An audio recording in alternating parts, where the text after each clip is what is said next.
Welcome friends, स्वागत है आप सभी का आईपीएस के लर्निंग प्रोग्राम में। जैसा कि आप सभी जानते हैं कि in previous lecture we already started our chapter number 3 atoms and molecules. So basically ये जो चैप्टर है वो हमें क्या आइडिया देता है। देखिए, चैप्टर नंबर 4 में हम स्टडी कर गए थे स्ट्रक्चर ऑफ एटम।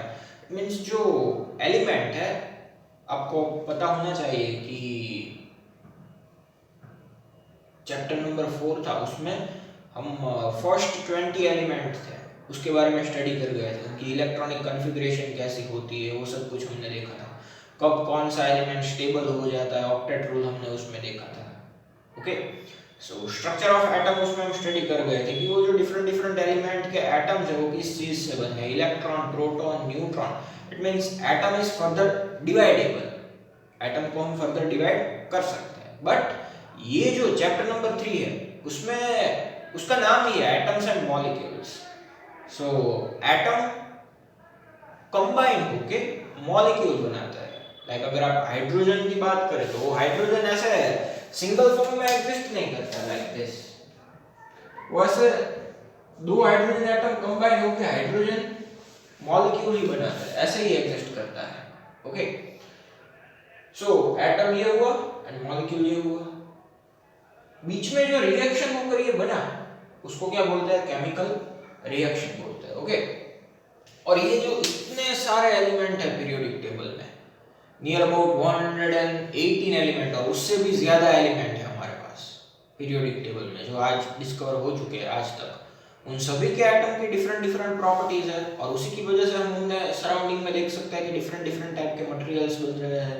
ओके, हाँ, सो किस टाइप की केमिकल रिएक्शन इन एटम्स के बीच होती है या मॉलिक्यूल्स का जो ग्रुप है उनके बीच होती है और एक नई प्रोडक्ट हमें मिलती है और उसको क्या बोलते हैं? उसको केमिकल रिएक्शन बोलते हैं। ओके, कुछ लॉज है, क्या उसमें फॉलो होते हैं या नहीं होते हैं, या ऐसे ही सब केमिकल रिएक्शन हो जाती है। ओके, सो आपका चैप्टर जो इनिशियल पोर्शन है चैप्टर का, उसमें ये जो लॉज है केमिकल कॉम्बिनेशन की ये दिए हैं, बहुत ही इंपॉर्टेंट है।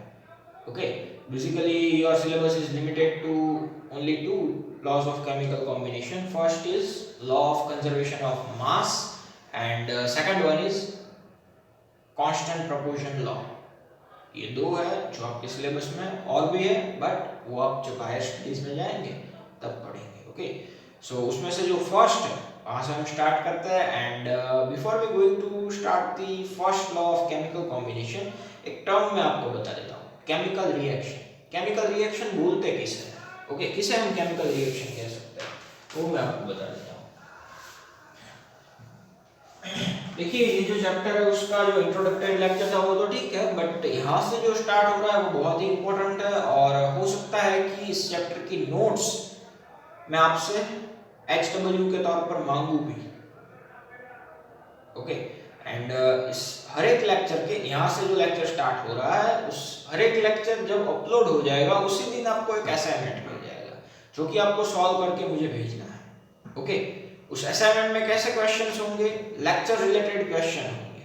लेक्चर में जो टॉपिक रन हुआ होगा उस टॉपिक के रिलेटेड उसमें क्वेश्चन होंगे जो कि आपको HW या होमवर्क जो भी आप समझे, आपकी प्रैक्टिस, ओके, वो सब कुछ आपको मुझे सॉल्व करके HW भेजना है मुझे। ओके, फर्स्ट टर्म जो आती है chemical reaction.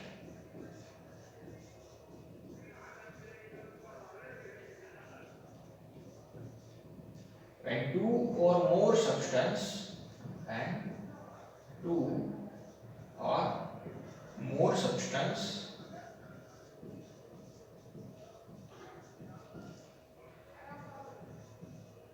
react with together and forms new substance. React with together, या आप ऐसा भी लिख सकते हैं कि react together more substance chemically react together to form new substance.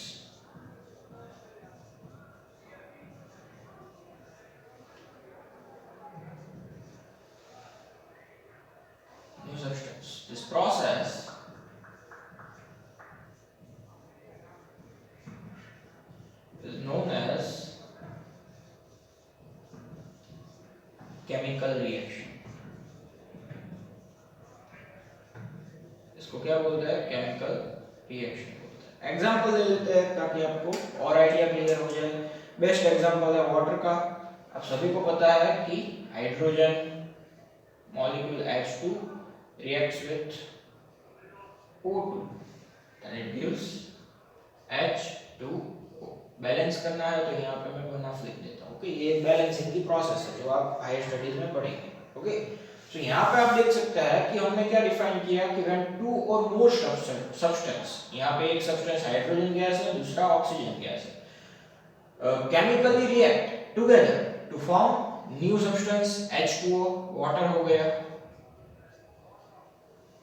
इस प्रोसेस ये जो है क्या डिनोट करता है? ये क्या हुई? केमिकल प्रोसेस हुई। ये डिनोट करता है chemical process is known as chemical reaction। Okay, chemical reaction में और दो टर्मिनोलॉजी आती है जो कि हम इस पूरे के पूरे चैप्टर में यूज करेंगे। बेसिकली ये जो फर्स्ट पोर्शन है उसमें तो खास यूज करेंगे। पहली जो टर्मिनोलॉजी है वो है रिएक्टेंट्स। रिएक्टेंट्स को हम कैसे डिफाइन करेंगे? Substance which react together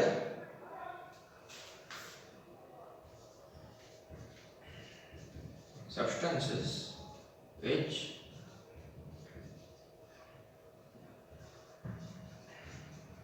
react together to form new substance are called reactants। ये क्या होते हैं? रिएक्टेंट्स होते हैं। हमारी ये जो रिएक्शन मैंने यहाँ पे आपको एग्जांपल के तौर पर दी है उसमें रिएक्टेंट्स कौन है? ये जो है वो रिएक्टेंट्स है, बिकॉज ये जो दो सब्सटेंस है वो कंबाइन होकर एक नया सब्सटेंस बनाते हैं। ओके, इसको क्या बोलते हैं? रिएक्टेंट्स बोलते हैं।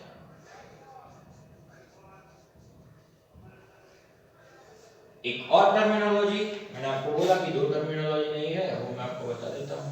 Reactants and products. प्रोडक्ट्स किसे कहते हैं?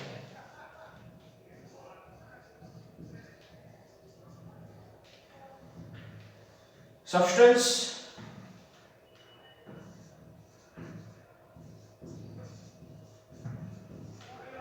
which are formed due to chemical reaction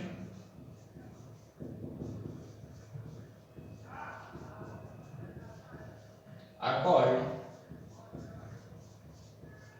products। इस रिएक्शन में प्रोडक्ट क्या है? Yes, H2O। ये क्या है? प्रोडक्ट है।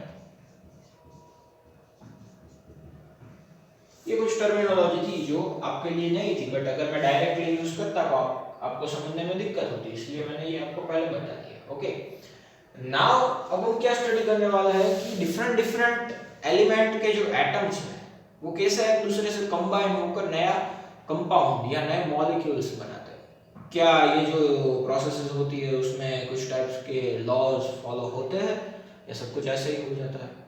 तो लॉज फॉलो होते हैं। There are basically two types या basically two laws of chemical combination which are in your syllabus. Okay, so start करते हैं। First, laws of chemical combination. Laws of chemical combinations. उसमें जो first आता है law of conservation of mass. Law of conservation of mass ये क्या कहता है? इसका मीनिंग क्या निकलता है? इस लॉ में हमें क्या बताया गया है? लाइक न्यूटन्स थर्ड लॉ है तो हम सभी जानते हैं कि एक्शन रिएक्शन का जो है every action has equal magnitude but in opposite direction का उसमें रिएक्शन भी होता है एक टाइप का। ओके, सो ऐसा इसमें क्या निकलता है? ये जो लॉ है उसमें तो आप नाम के ऊपर से ही बता सकते हैं। कंजर्व्ड मींस जो सेम रहता है ऐसा, और क्या कंजर्व्ड रहता है? मास। सो ये लॉ ऐसा ही कहता है कि मास can neither be created nor be destroyed। mass can neither created nor destroyed in chemical reaction। कोई एक केमिकल रिएक्शन का एग्जांपल लेके समझते हैं। मान लीजिए कि यही एग्जांपल हम यहाँ पे लेते हैं, लाइक चलिए एक इजी एग्जांपल आपको देता हूँ, कैल्शियम कार्बोनेट। ये जो कैल्शियम कार्बोनेट मीन्स क्या, एक सिंपल सा सब्सटेंस है जो आप आपके घर में भी देख सकते हैं। आपकी जो वॉल्स होती है उसमें जो एक टाइप का पेंटिंग किया होता है, बट शायद आपको पता होगा कि हम पेंट करते हैं उससे पहले एक व्हाइट कलर का सब्सटेंस या व्हाइट कलर का पेंट, आपकी लैंग्वेज में आपको समझ आए ऐसा को, तो वो लगाते हैं। यस, सो बेसिकली उसको ही आप कैल्शियम कार्बोनेट समझ लीजिए। Okay, yes. So calcium carbonate यहाँ पर मैं ले रहा हूँ CaCO3। तो ये क्या है, ये एक टाइप का कंपाउंड है। बेसिकली ये जो सब कुछ कंबाइन हो रहा है वो अभी हम इसी चैप्टर में आगे के जो टॉपिक्स है उसमें स्टडी करने वाले हैं। सो यहाँ पे मैं जस्ट आपको एक ग्लिम्स ही दूंगा इसकी कि ये क्या है, ताकि आपको एक क्वेश्चन ना रहे कि ये आपने लिख तो दिया बट है क्या है। ओके, ये क्या है, कंपाउंड है। ओके,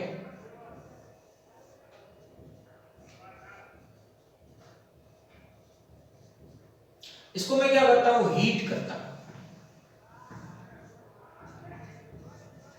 कोई क्लोज्ड चैम्बर में डाल के हीट कर रहा हूं। ओके, और इसका जो अमाउंट है वो मैंने कितना लिया है, तो मैं आपको बता देता हूं कि 50 ग्राम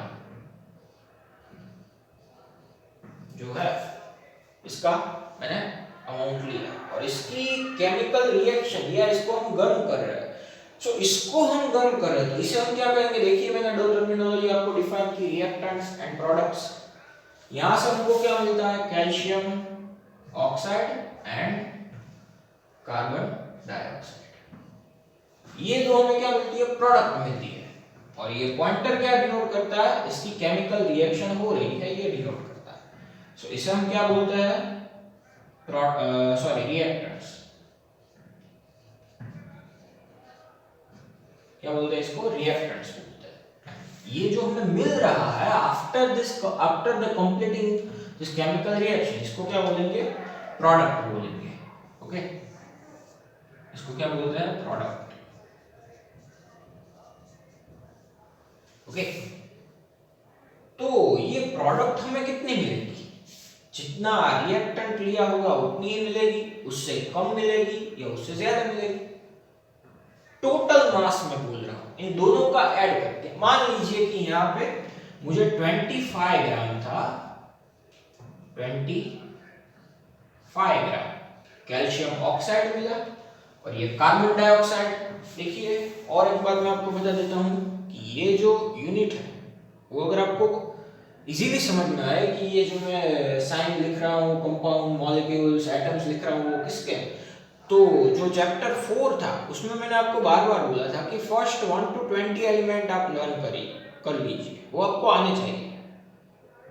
ओके, वहां पे कहीं आपको देखने की जरूरत नहीं पड़नी चाहिए कि 10 नंबर के बाद 11 नंबर का एलिमेंट कौन सा है। अगर वो आपने लर्न कर लिए तो ये जो रिएक्शंस है वो अभी आप इजी तरीके से समझ सकेंगे। ओके, वहां पे आपको दिक्कत नहीं होगी कि भाई आपने ये Ca लिखा तो ये Ca है क्या, ये O क्या है, CO क्या है, वो अगर आपको लर्न कर लिया होगा तो इजी होगा समझने के लिए। ओके, सो ये हमने क्या कहा कि CaCO3 को हम गर्म करते हैं, हीट देते हैं, तो प्रोडक्ट हमें क्या मिलती है, कैल्शियम ऑक्साइड, कितनी, 25 ग्राम, एंड कार्बन डाइऑक्साइड वो भी 25 ग्राम मिल रहा है मान लीजिए।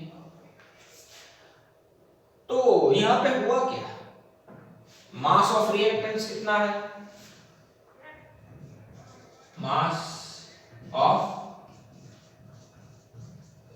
रिएक्टेंट्स कितना है, देखिए 50 ग्राम मैंने लिया है, तो मुझे यहां पे प्रोडक्ट का टोटल मास भी कितना मिला, total mass of product is equal to total mass of product. तो क्या होगा, mass of CaO plus total मैंने लिखा है इसलिए इन दोनों के मास का समेशन कर रहा हूं। ओके, मास ऑफ CO2 तो ऐड कर दीजिए, ये 50 ग्राम है, यहाँ पे 25 प्लस 25 इज इक्वल टू 50 ग्राम हुआ। So from this example it is clear that जितनी क्वांटिटी हम रिएक्टेंट्स की लेंगे उतनी ही क्वांटिटी हमें प्रोडक्ट की मिलेगी। ओके, सो यहाँ पे कंक्लूजन क्या लिख सकते हैं, चलिए एक और एग्जांपल लेते हैं जो कि आपकी टेक्स्ट बुक में दिया है। ओके, टेक्स्ट बुक में देखिए आपको एक एक्टिविटी दी है और उसमें 3 डिफरेंट सब्सटेंस दिए, एक टाइप का ऐसा टेबल दिया था, यहाँ पे x एंड यहाँ पे y, और आपको कहा है कि ये जो पेयर दी है उनमें से कोई भी एक पेयर की आप केमिकल रिएक्शन कराइए। सो यहाँ पे उनमें से ही मैंने एक पेयर ली है और उसको ही आपको एक एग्जांपल के थ्रू आउट मैं एक्सप्लेन कर रहा हूँ। ओके, सो उसमें आपको क्या कहा है कि एक फ्लास्क ऐसा ले लीजिए, ये एक ऐसा फ्लास्क है। ओके, एंड उसमें मान लीजिए कि मैंने बेरियम क्लोराइड का एक सॉल्यूशन भरा है। किसका सॉल्यूशन है, बेरियम क्लोराइड का।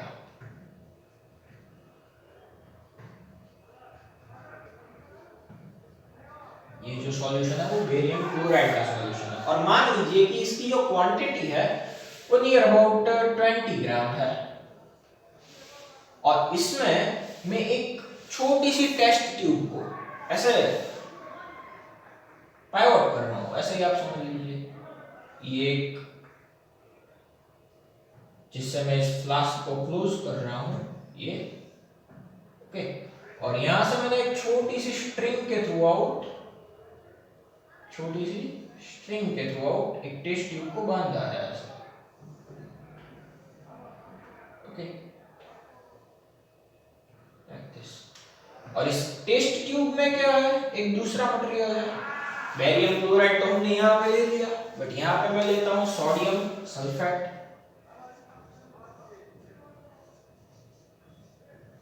देखिए मैं मानता हूं कि ये जो नाम है वो आपके लिए बहुत ही नया है, बिकॉज ये जो है सभी वो डिफरेंट टाइप के केमिकल कंपाउंड है, बट अभी हमें ये लॉज को एक्सप्लेन करना है, इसलिए हम आप इसकी क्वांटिटी पे सिर्फ नजर रखिए कि कितना अमाउंट इसका लग रहा है, नाम को जाने दीजिए, वो डिटेल में हम इस चैप्टर के एंड पोर्शन में देखेंगे। Okay, so don't confuse about the name of different compounds. तो ये भी मैंने क्या लिया, मैं सोडियम सल्फेट, ये भी 20 ग्राम लिया। ओके, अब आप क्या कीजिए, first step 1, measure the mass of empty beaker. ये क्या है, बीकर है,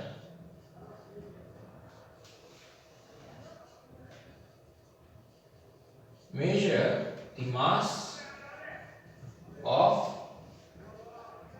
empty beaker। empty beaker का आप मास कर लीजिए जब ये कुछ भी इसमें डाला नहीं है तब। ओके, स्टेप 2,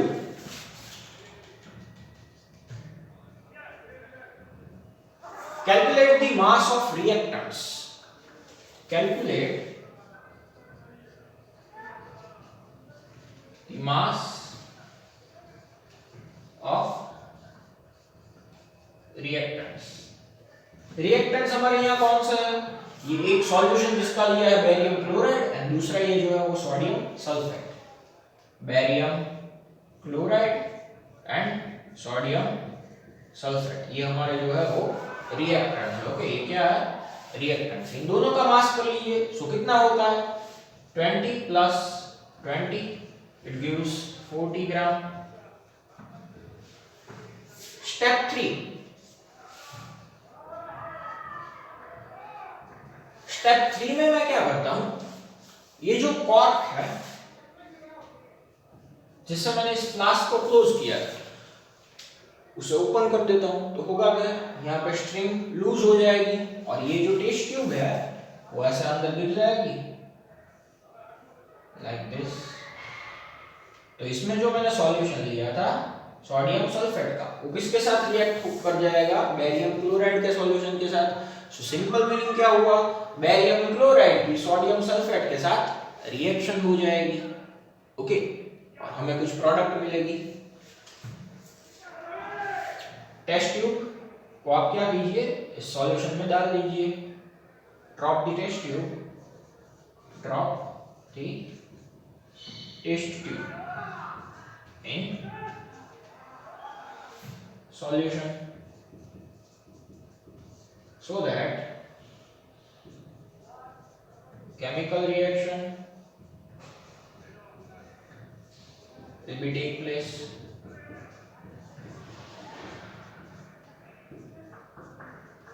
रिएक्शन होगी तो क्या होगा? कुछ ग्रुप रिएक्टेंट्स का होगा और कुछ प्रोडक्ट मिल रही होगी। वैसे ही एक केमिकल रिएक्शन जैसे मैंने यहाँ पे लिखी, ऐसे ही एक यहाँ पे लिखता हूँ, ओके। ध्यान से समझना क्या किया है मैंने। 20-20 ग्राम इनिशियल स्टेज पे अमाउंट लिया है दोनों डिफरेंट सब्सटेंस का, और ये दोनों क्या है? हमारे रिएजेंट है या रिएक्टेंट्स है। उन दोनों का नेट अमाउंट या नेट मास, टोटल मास कितना होता है? 40 ग्राम। अब इनकी केमिकल रिएक्शन होगी। सो केमिकल रिएक्शन होके क्या मिला हमें?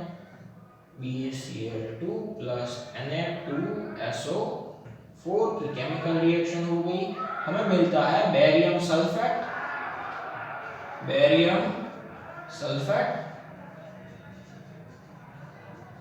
प्लस सोडियम क्लोराइड,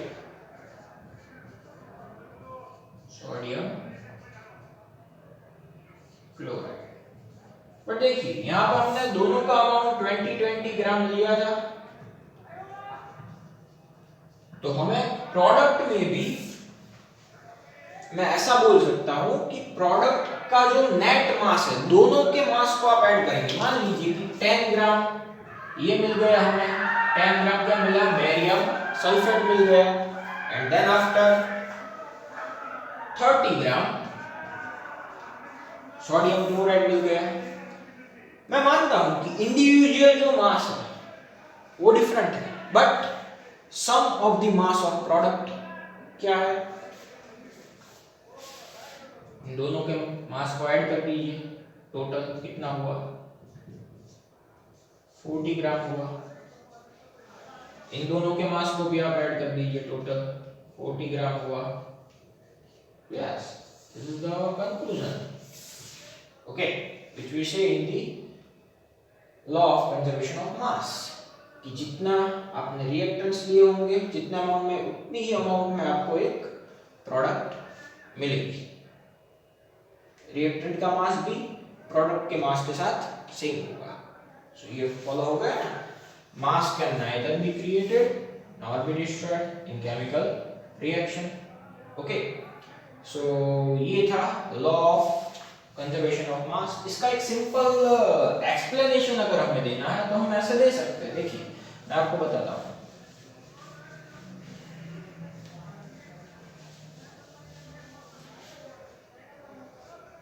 ये तो हमने न्यूमेरिक वैल्यू हमारे जैसे हमें इजी पड़ता था इस तरीके से एज्यूम करके कर लिया, बट इस रिएक्शन को आप यहाँ पे कंसीडर कीजिए। इस रिएक्शन को CaCO3 heat, it gives CaO plus CO2। अब देखिए रिएक्टेंट साइड पे, रिएक्टेंट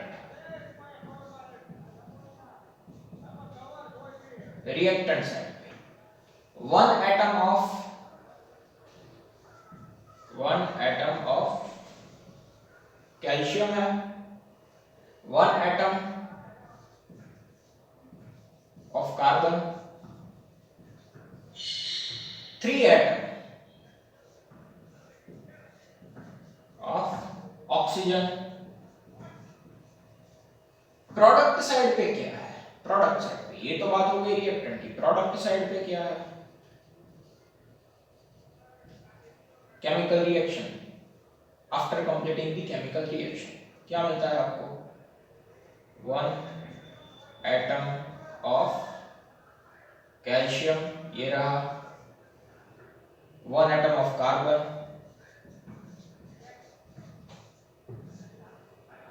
ये कार्बन एटम है, remaining atoms are oxygen, 3 atoms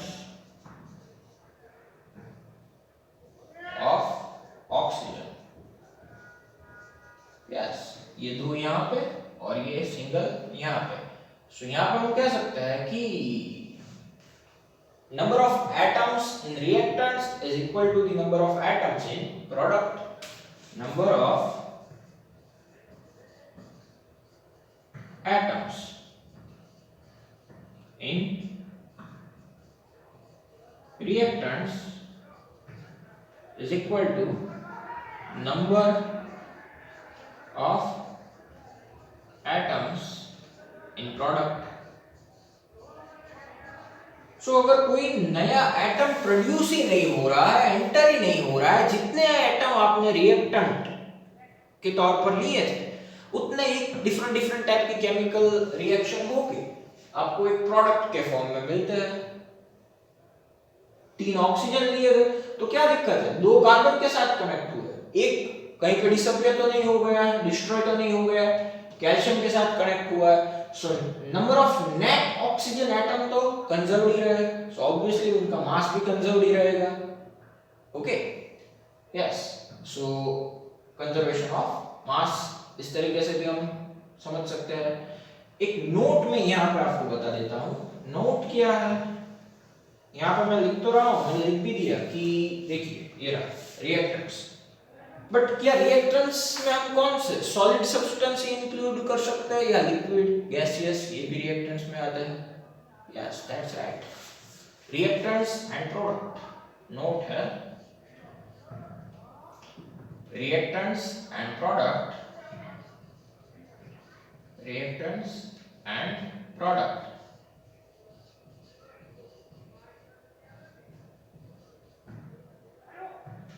include solid, liquid,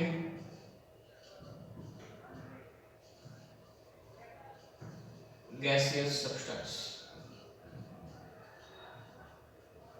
it means अगर रिएक्टेंट के तौर पर आपको यहाँ पे एक सॉलिड दिया है एंड दूसरा लिक्विड है, तो ऐसा नहीं है कि आपको रिएक्टेंट के तौर पर जो लिया उसमें सॉलिड का ही मास कंसीडर करना है, आपको मास तो total reactants is equal to total product ऐसा ही होना चाहिए। So simple conservation law of mass में क्या है कि जितना मास आप रिएक्टेंट का लेंगे केमिकल रिएक्शन होने के बाद उतना ही मास आपको प्रोडक्ट का मिलेगा। एक एग्जांपल, एक न्यूमेरिक टाइप का एग्जांपल लेते हैं जो कि मैं आपको सॉल्व करने के लिए दे रहा हूं, या जब असाइनमेंट दूंगा तो ऐसे ही क्वेश्चन आपके सामने आएंगे। ओके, मान लीजिए कि ये जो रिएक्शन है ये वाले, इसका ही हम एग्जांपल यहां पे लेते हैं, BaCl2 प्लस Na2SO4। कॉम्प्लिकेटेड नहीं हो जाएगा ना आपके लिए? चलिए ये लेते हैं, बिकॉज शायद कॉम्प्लिकेटेड हो जाए तो इजी एग्जांपल से समझते हैं। यही एग्जांपल को मैं यहाँ पे लिखता हूँ, CaCO3 heat, it gives CaO calcium oxide plus carbon dioxide. यहाँ पे मैं आपको क्वेश्चन ऐसा है कि ये जो रिएक्टेंट है वो मैंने मान लीजिए कि 70 ग्राम लिया है और जो प्रोडक्ट मिल रही है उसमें 40 ग्राम कैल्शियम ऑक्साइड मिल रहा है। Then find the amount of carbon dioxide which is obtained as a product in this reaction। हमें क्या फाइंड करना है? X को फाइंड करना है। So कैसे फाइंड करेंगे? Apply the law of conservation of mass। Apply the law of conservation of mass। वो हमें क्या कहता है? Mass of reactants is equal to mass of product। Okay, so reactant का मास कितना है दिया है आपको 70 gram is equal to product का टोटल मास क्या हुआ 40 ग्राम प्लस x, भले ही ये x अननोन है बट उसे ही तो हमें फाइंड करना है। ओके, सो 40 ग्राम प्लस x, इसमें से ये जो इक्वेशन मिला आपको उसमें से x को आप सब्जेक्ट बनाइए, क्या होता है, ओके x को हम सब्जेक्ट बनाएंगे तो ये जो टर्म है वो इस साइड पे चली जाएगी, यहाँ पे पॉजिटिव है, यहाँ पे जाएगा तो नेगेटिव हो जाएगी। 70 minus 40 is equal to x, so कितना मिला, x is equal to 30 gram. 30 gram ऐसा न्यूमेरिकल्स आपके सामने आ सकते हैं। Okay, this is all about law of conservation of mass. इसमें से अगर आपको कुछ लिखना है तो लिख सकते हैं आप। देन आफ्टर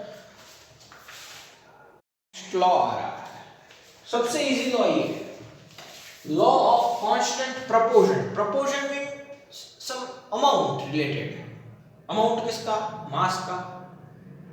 लॉ क्या कहता है, इसके ऊपर से ज्यादा आइडिया क्लियर होगा।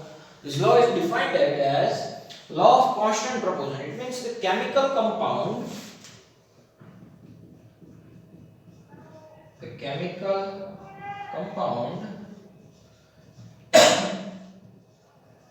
always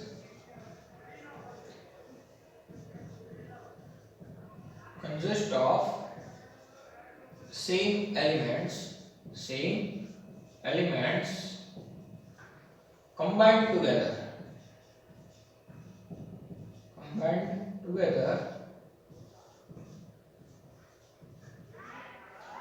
by a fixed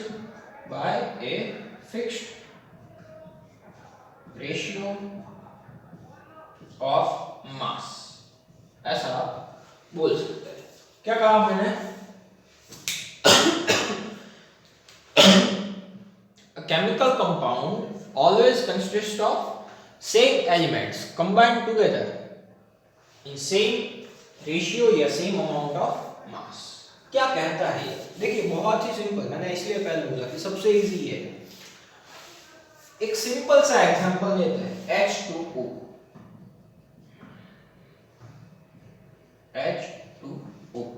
and one important thing is that here we assume, हम ऐसा सपोज कर रहे हैं कि हाइड्रोजन का मास है वो 1 यूनिट है, बिकॉज सबसे छोटा जो एटम है, स्मॉलेस्ट एटम हाइड्रोजन का है, तो सबसे कम मास, लोएस्ट मास भी उसका होगा। मास कितना होता है, कैसे उसको डिफाइन करते हैं, कैसे उसको मेजर किया जाता है, वो सभी इसी चैप्टर के एंड टॉपिक में, एटॉमिक मास का टॉपिक है, उसमें आएगा। ओके, बट कैलकुलेशन को और इस एक्सप्लेनेशन को इजी बनाने के लिए हम यहाँ पे एज्यूम कर रहे हैं, ये एजम्पशन बहुत ही काम की चीज है। ओके, तो यहाँ पर क्या एज्यूम कर रहे हैं, हियर वी एज्यूम दैट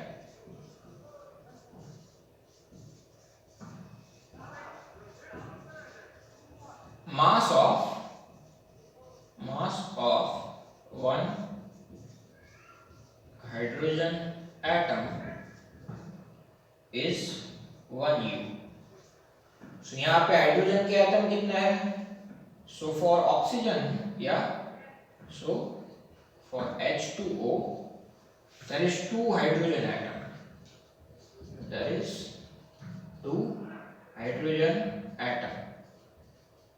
तो मास ऑफ 2 हाइड्रोजन एटम कितना होगा, मास ऑफ 2 हाइड्रोजन एटम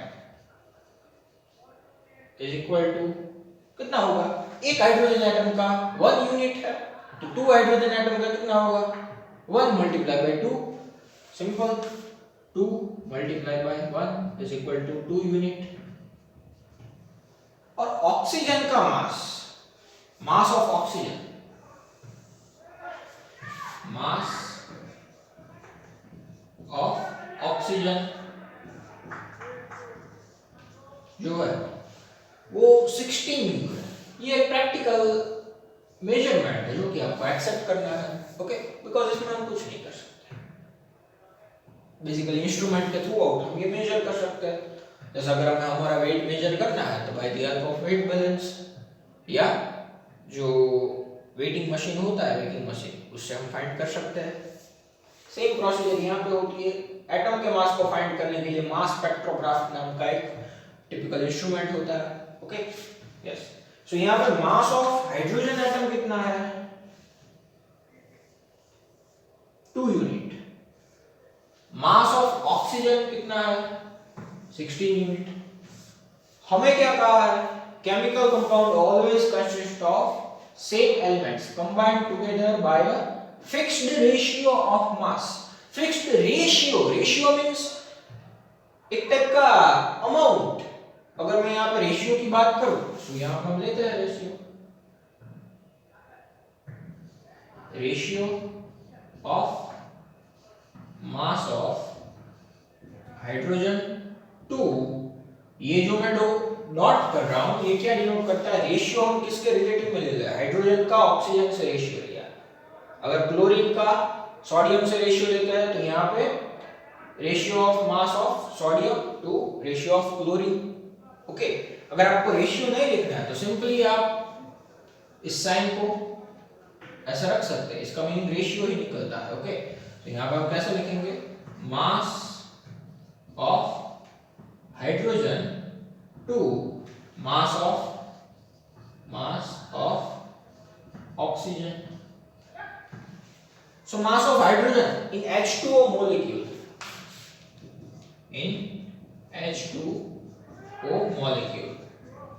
ये लिखना बहुत जरूरी है. हाइड्रोजन का मास कितना है? 2 यूनिट जितना है. और ऑक्सीजन का मास कितना है? 16. क्या कुछ यहाँ पे मिनिमाइज हो सकता है?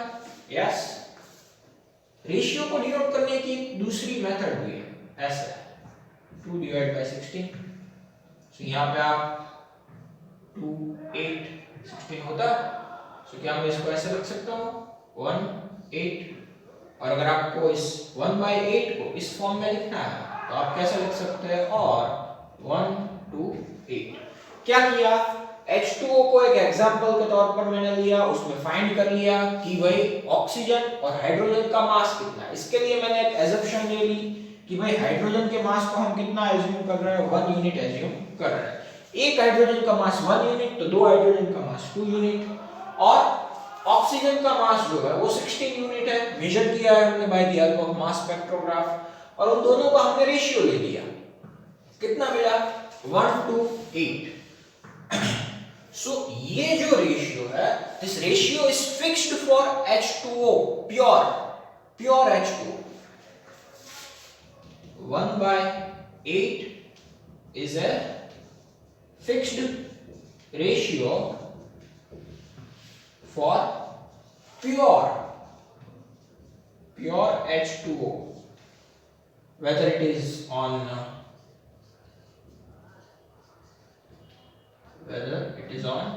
Mars, Earth, or it is formed by any chemical reaction.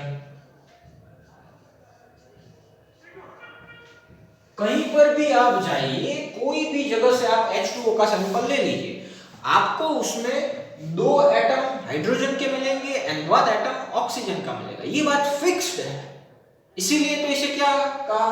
Law of constant proportion. Proportion means amount किसका? मास का. वो क्या रहता है? कांस्टेंट रहता है. चाहे वो केमिकल रिएक्शन, कोई भी केमिकल रिएक्शन से बना हो, चाहे वो कहीं पर जाकर भी आप उसका सैंपल लीजिए, उसमें क्या रहेगा? 2 एटम हाइड्रोजन के रहेंगे, 1 एटम ऑक्सीजन का रहेगा. It is also fixed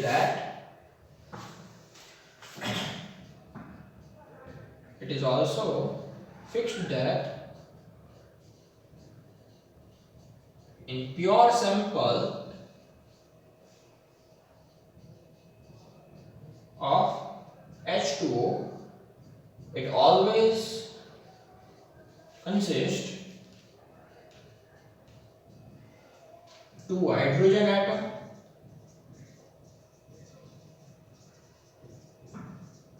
and 1 oxygen atom. ये फिक्स्ड है. एक एग्जांपल लेते हैं दूसरा, और आइडिया क्लियर होगा. एमोनिया, इसका जो केमिकल फॉर्मूला है वो ऐसा है NH3. सो सेम एजम्पशन यहां पे भी अप्लाई होगी. Mass of 1 hydrogen atom mass of one hydrogen atom is equal to 1 u. So 3 hydrogen atom का कितना होगा? Mass of 3 hydrogen atom 1 multiplied by 3 is equal to 3u. Mass of nitrogen, जो कि आपको अभी एक्सेप्ट करना पड़ेगा, mass of nitrogen is equal to 14u unit unified mass, इसे हम आगे जाकर ऐसे डिफाइन करेंगे. ओके, सो रेशियो क्या होगा? सेम प्रोसीजर ऐसे कीजिए. 2 एलिमेंट है, mass of nitrogen to mass of hydrogen, mass of hydrogen. So ये कितना है? 14 टू 3. ये रेशियो एमोनिया के लिए फिक्स्ड है. Fixed ratio for ammonia, fixed mass ratio for pure ammonia. Highlight कर रहा हूं यहां पे प्योर. ओके, सो सबसे इजी लॉ ये था कि अगर कोई भी प्योर फॉर्म में आप कंपाउंड ले रहे, चाहे वो NH3 हो, H2O हो, कार्बन डाइऑक्साइड हो, carbon dioxide, okay, pure form में होना चाहिए. चाहे वो कोई भी टाइप की केमिकल रिएक्शन से बना हो, चाहे किसी भी प्लेस पे आप जाके उसका सैंपल लें. आप पानी हिमालय के जाकर पिए, अर्थ पे रहकर पिए, या कोई अदर प्लेनेट पे जाकर उसको प्योर फॉर्म में ऑब्टेन करें, तो उसमें एक अमाउंट तो फिक्स्ड है. क्या? ये जो मास रेशियो है वो एंड नंबर ऑफ एटम्स. मैंने बोला कि 2 hydrogen atom and 1 oxygen atom. Same as यहां पे क्या होगा एमोनिया में? 1 nitrogen atom and 3 hydrogen atoms. ये फिक्स्ड है. प्योर फॉर्म में अगर आप एमोनिया कहीं पर भी बनाते हैं, उसका सैंपल लेते हैं, तो फिक्स्ड है कि उसमें 1 नाइट्रोजन होगा एंड 3 हाइड्रोजन एटम्स होंगे. This is all about law of constant proportion and conservation of मास. दोनों बहुत ही सिंपल थे. नेक्स्ट लेक्चर में इसके एग्जांपल्स हम स्टडी करेंगे. एक फैक्ट मैं आपको दे देता हूं. आपको पता है कि पूरे के पूरे यूनिवर्स में मास कितना है? क्या आपको ये भी पता है कि जितना मास हम देख रहे हैं उतना यूनिवर्स में एग्जिस्ट करता है? Answer is no. बिकॉज जो हम देख रहे हैं यूनिवर्स में mass, including our galaxy, earth, including our self, वो तो सिर्फ यूनिवर्स का 4% या 5% ही है. उससे ज्यादा तो अननोन है, जो हमें दिखता ही नहीं है. मास की ऐसी भी एक टाइप है जो हमें नहीं दिखता है, जिसको हम डार्क मैटर बोलते हैं. Okay, yes. So just for your information कि जो दिखता है वो होता नहीं, और जो होता है वो दिखता नहीं. ओके, सो मिलते हैं नेक्स्ट लेक्चर में एक नए टॉपिक और इंटरेस्टिंग फैक्ट के साथ. तब तक के लिए घर पर रहिए, स्वस्थ रहिए. Until then, take care.